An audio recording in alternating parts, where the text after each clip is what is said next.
op dat moment waren er wel met 15 man in die kader. Zaten in die schuilkader. Daar werden we dan naartoe gebracht door moeder en vader met dekens om. En toen begon de beschieting, hè. Op ons zus viel er een voltreffer en er kwam stukken in de schuilkader, omdat daar bij ons strooi voor stond. En mijn broer die hoorde die tanks door de zee komen.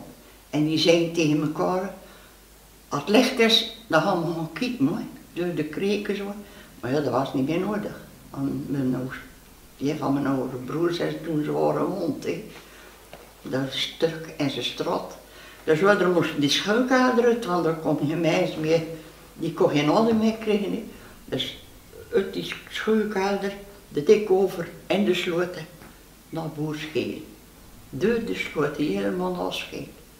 En dan moesten we ook wat bukken, want dat vloog het rad maar aan de granaat, nee.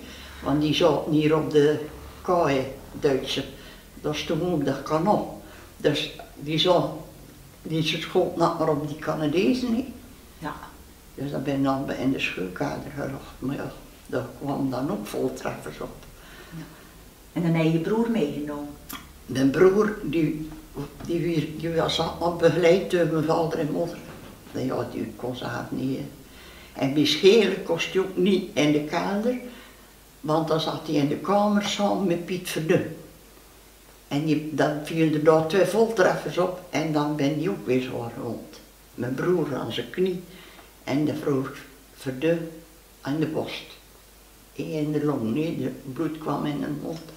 En dan, we er ben op buiten gevlucht, Marie en ik, en de rest weet ik niet waar die allemaal gebleven zijn.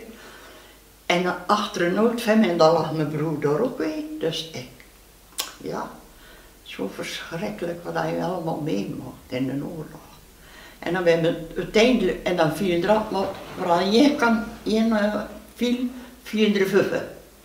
En dan draaiden ze dat kanon niet. Dus bij staat er nog weer veranderen, dan liep moeder terug naar die boer. En dan moesten we die Canadese tanks aanroepen voor die zware honden. En die ben dan ook door de zee weggevoerd. Ja. Ja. En mijn broer heeft nog weken liggen in de hand. Toen is hij ook gestorven. Dus, hij was 28 jaar. Oei. Ja. Dus ja, ik zeg, hebben we allemaal meegemaakt. En als we zagen dat kinderen zomaar niet meer durven. Nee, door de sloot te lopen. Nee. Nee. Maar als ik moest mee. En dan had ik mijn aan die kant dingen overgevlogen. Ja, ik zeg, dat ben ik ook geëvacueerd naar huis. Ja. Ook door de zee. En dan, Over de Braakman. voorbij de Braakman moesten, als ze voorbij de Braakman, dan moesten we allemaal bukken, want dan zaten nog de Duitsers.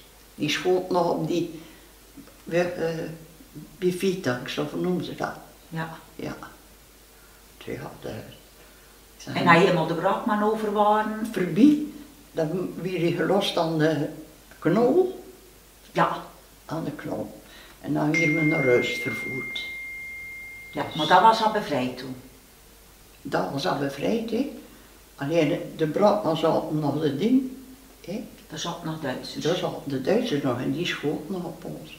Maar als we dan in de kader zaten, dan kwamen ze ook op, hè, de Canadezen. En dan de Duitsers, die hadden in eenmansputjes en die schoten.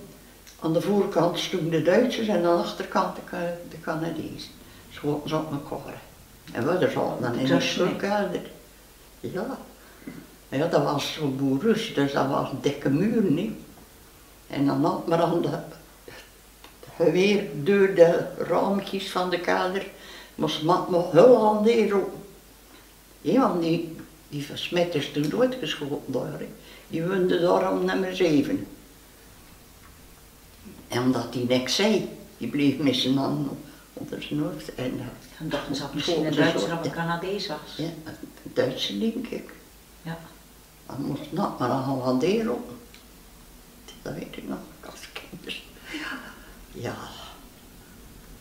Dus ja, en dan kom je daar in de donker. En Ulsta, hé.